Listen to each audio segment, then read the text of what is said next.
listeners, welcome back. I'm Stacy Bellward, the host of the Connected Families podcast. Welcome to our community.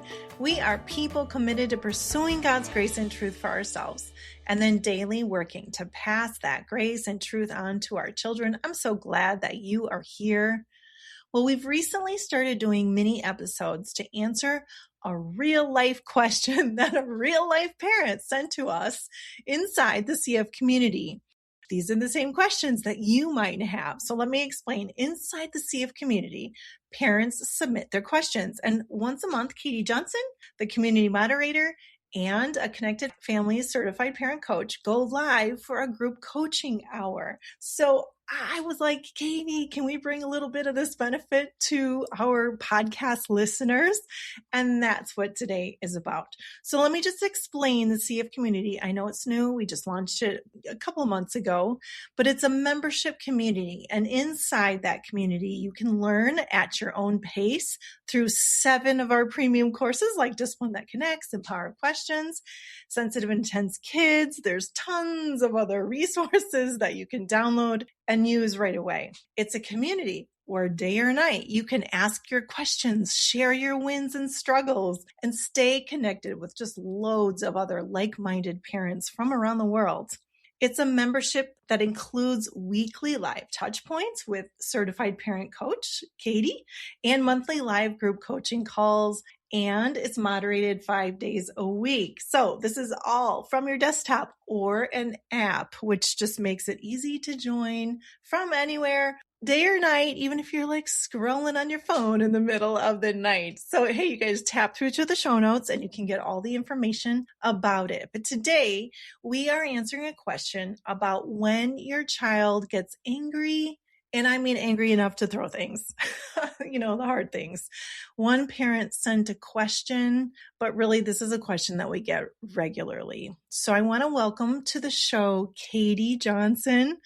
Katie, welcome. You are the moderator of the CF community. What's been happening inside the community? Yeah, hi. It's so good to be here again. There's always something new happening in the community. Parents are submitting their questions and chatting about their wins. This week we had a parent ask a question about retaliation and constant complaining and fault finding. She was just feeling really bogged down with some of these behaviors with her kids. And we had other parents and coaches and myself jump in to share resources and stories and thoughts about a pathway forward and just to encourage her. And then right next to that, we had another parent talking about a win related to screen time use, that she was totally surprised to see the grace of God really show up when she made the choice to do less of the screen time in kind of a really vulnerable moment of life. And we just all were celebrating with her and cheering her on, and so encouraged by that story. So it's really beautiful. I'm encouraged by that story because I was part of building the whole thing. And that was our heartbeat from the top of leadership down, is that families can come and be supported and then find their wins, their daily wins. Well, I know that what we want to do today is we want to bring a little bit of a taste of that monthly coaching hour. And so we invited Amy Nyvall.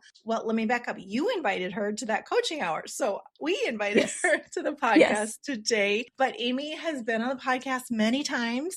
You can go back and search for her name. Too many, I can't even name all the episodes, but she is a Connected Families certified parent coach. She lives near Portland, Oregon, where she homeschools, which has been a lot of the topics we've talked about. She's there with her 3 kids and her husband. Welcome to the show today, Amy. Hey, Stacy. I'm so glad to be here. And I just want to give a big shout out to Katie, because Katie, I just want to say, I just think that you've done an incredible job moderating the community. I've jumped on there a little bit more than normal this summer. Well, I guess we're just getting started, really. And just the care that you've poured out to the community. So I've loved getting on there and sharing that space too. So thanks for having me on. We're so happy to have you. And I agree with you, Amy. Katie is killing it. Like, she is just coming around all the parents in such a beautiful way. And That's so right. I'm just excited to offer this to all of our listeners today so they can get a taste of both of you. Well, thank you. It's been such a joy. And by the time you're hearing this, Amy will actually have joined joined us twice for the live coaching hours where we've been able to go deeper into this topic of anger and aggression and address community members like specific questions, helping them to apply some of our resources related to anger to the situation that they're facing right now. I know, Katie, that what you always do is you post the replay, which I think is such a wonderful service for everyone because, you can't always make the live, but everyone can go back and watch and receive from that. So today we're going to take one of the questions that came up. Can you tee that up for us? Absolutely. So let's say a question comes in like this. Someone says, often when my 8-year-old is playing in the backyard and I ask him to come inside for dinner, he explodes in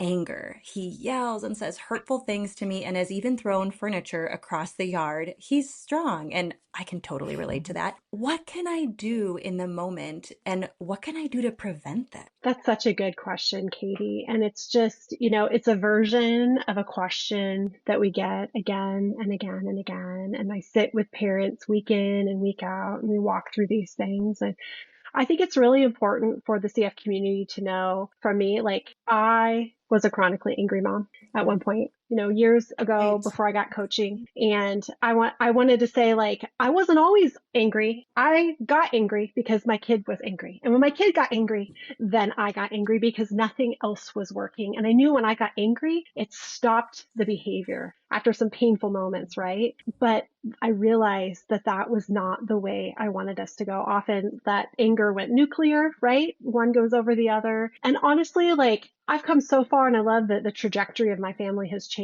But if I'm really honest, there's still some days I get angry. I'm so grateful for the Connected Families framework and the power of the Holy Spirit that informs me and reforms me. And the Connected Family framework gives me an opportunity to get back to my roots with Jesus, to find a safe place before Him, get my kids and help them to feel safe and work towards reconciliation. So in order to kind of like address this question, what I like to do when we talk about anger is to first learn a few things of what we need to know about anger. Anger is addictive. What's happening when we get angry is that really there's actually some other deeper feelings going on. Maybe we say sadness, embarrassment, or shame.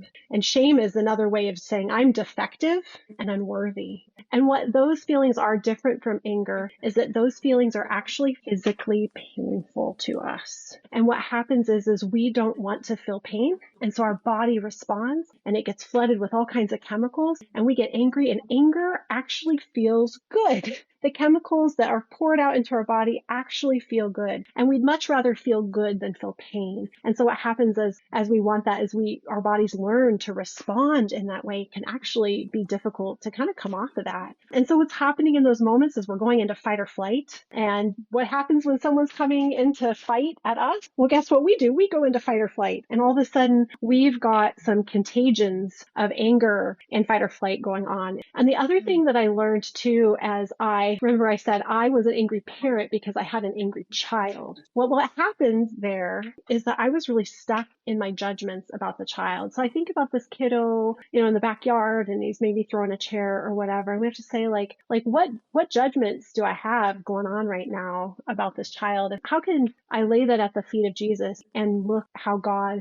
informs me about my child? And so anytime I'm dealing with big emotions and I'm working with a parent who's working through these things, I say, we just want to start at that bottom part of the framework. It's just where we want to camp out. The message is that you're safe with me and you're loved no matter what. And we as parents have got to receive these messages for ourselves before we can offer them to our child. And so before asking, what do? I say, what's going on in me? So here's my question. When that child is getting angry and throwing chairs and is big and strong and maybe loud, this is a really ugly situation. And I want to ask you, when your child is doing this and this is going on, what happens next? And I want to also ask another question. What's going on in your body? So often when we respond with fight or flight, we get fast, large, and loud. We want to get slow, low, and listen. But in order to get there, we have to realize that we sense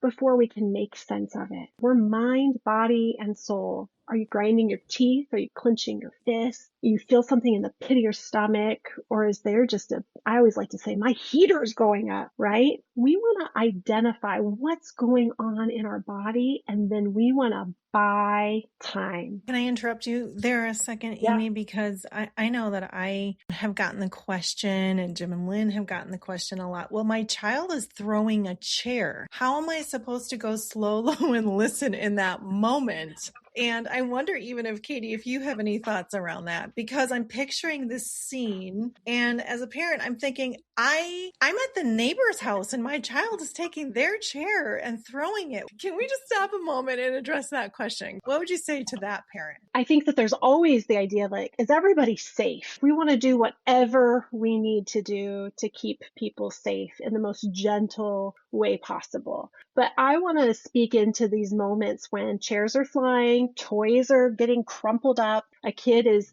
dashing to bits another kid's project, right?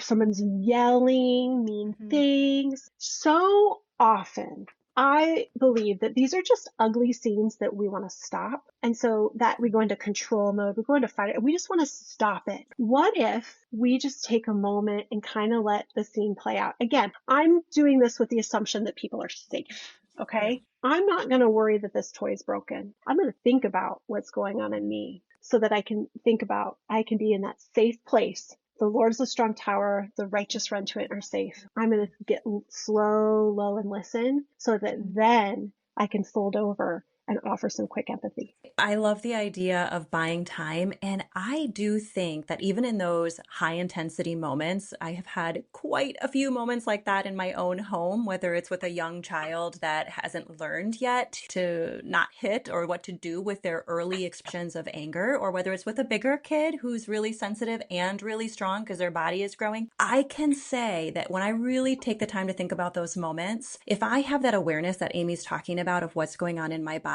and I'm practicing changing my response to something just slightly slower, and I can just think, what's one notch lower? And maybe I know my body, maybe I know I need a deep breath, maybe I know I need to unclench that jaw like Amy is saying, or open up my hands, or move my body a little bit slower. There's always these like micro opportunities, even in those really intense moments, like Amy's saying, to buy yourself some time. So I think just looking for those micro moments to de-escalate right there so that everybody's safe. But then, Amy, like you said, once we've bought some time, then what's next? What do we do then next in that situation? That's right. Once God has informed us of who we are and that we're safe in Him and that we want to offer a safe place to our kids, and that means I don't agree with what you're doing. I don't think this is okay, but I'm going to be calm and confident in who I am, knowing that God is going to move us to a different place, that I can proceed with some quick, soothing empathy. And that comes in the form of several things. And I'm just going to throw out a few things here, and maybe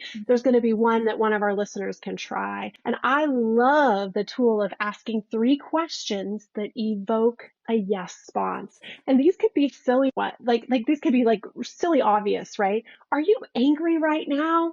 Yes. Are you so sad that your brother took your toy? Yes. Are you just wishing that you could have it all fixed again right now? Yes. And all of a sudden they've got themselves in a yes brain, and they're more likely to hear what's next. So just asking questions that evoke a yes response. But you could also give words for their emotions with a gentle way. Wow, you look so sad. And maybe these are those under the surface emotions that the anger is trying to mask, and you can begin to name them. Wow, are you feeling like you didn't do a good enough job? And maybe that really hurts your heart, right? And you can just begin to speak like what is under the surface so they can learn that there is something under the surface. But also in these moments, I think it's so helpful to remember how Jesus sees our child. And that's part of that slow, low, and listen to the Holy Spirit. When I've bought time, I can remember how Jesus sees my child, and I can begin to speak that truth over you. I see that you're really having a hard time right now, but I love you and so does Jesus. And we're going to get through this. We're going to find out how we can calm down. And so you'll know as you sit at the feet of Jesus, like, what is that your child needs to hear, and remembering that for yourself, right? And then also think about your face and your posture, right? So often we think about angry eyes. We all know what angry eyes look like. What if we soften those to sad eyes? Right? We don't want to stay sad, but that's really the emotion that's going on. Hurt, eyes that are hurt, eyes that have regret. If we even think about these other emotions, eyes that love, and begin to put on eyes for your child. Again, you can ask Jesus, how do you see my child, and help me put your eyes on mine. So our face and our eyes. And here's my favorite one that I have to leave you with today. And that is playfulness and misbehavior, you guys. I'll never forget my angry, sensitive, and intense child one day. And I had this plan in the background. And one day got in a big sibling conflict. We had a big brother hurting little brother big time. And those make my heater go up when my big kids hurting my little kid. And I came into it with a posture of playfulness. And I came into the room and I got really big, not in a fast, large, and loud way, but in a playful way. And I said, "Hey, why don't you pick on someone your own size?" And I came strutting in there with playfulness, and all of a sudden my big angry guy got a big smile on his face. And I picked up some pillows and I said, "You should be hitting this." And it was a pillow and he didn't hit it. So I kind of tossed it at him in a playful way. Oh, I had a big smile. And all of a sudden we kind of had this when we had the sibling conflict, it became this like punching match of the pillows instead of the sibling. And it just, sometimes we'd end up on the floor, kind of wrestling in a playful way. And it really was a diversion tactic until we could build skills and wisdom and soothe the shame that was behind the anger. And those were such precious moments, you guys. And so playfulness and misbehavior can really help us get through a tough time. Gosh, I love that, Amy. And what I hear is all you talked about at the top of the podcast today, the what's going on in me, the slow, low, and listening, that internal work that we do ourselves. And then the word you said, Katie, that really stood out to me, the practicing of it so that you can get those micro moments and they just come to you. Yeah. All of that was the foundation that needed to happen for you to be able to calm yourself when your big one was being rough with the little one and come in differently with a different plan. And I know you, Amy, I know that you invited the Holy Spirit to give you that idea of how to walk into that situation and then That's to right. show up differently. Yeah, so good. Well, Katie and Amy, thank you so much for being with me today. I just want everyone to know we have a new mini course. It's called Confidence in Crisis, Navigating Aggressive Behaviors. It goes way deep into aggression and incorporates the framework, trust-based relational intervention and nonviolent resistance into a practical, faith-filled, on-demand course. We're really excited to be able to offer it to our community right now. I'll put the link in the show notes and you can get all the information about that. But Katie and Amy, both of you, thanks for being here today. So much fun. Thank you, Stacy. Oh, I love those ladies. Well, thanks for tuning in today, friends. Connected Families is a nonprofit ministry made possible by The Table and other donors. The Table is a group of people from around the world who are committed to Christ-centered transformation in families. Their monthly giving equips parents and caregivers with biblical and research-informed resources that cut the overwhelm and guide parents well. Would you consider joining us at the table today? For more information about Connected Families, follow us on Instagram, Facebook, LinkedIn, YouTube, or our new website, connectedfamilies.org. All right, everybody, I will see you next time.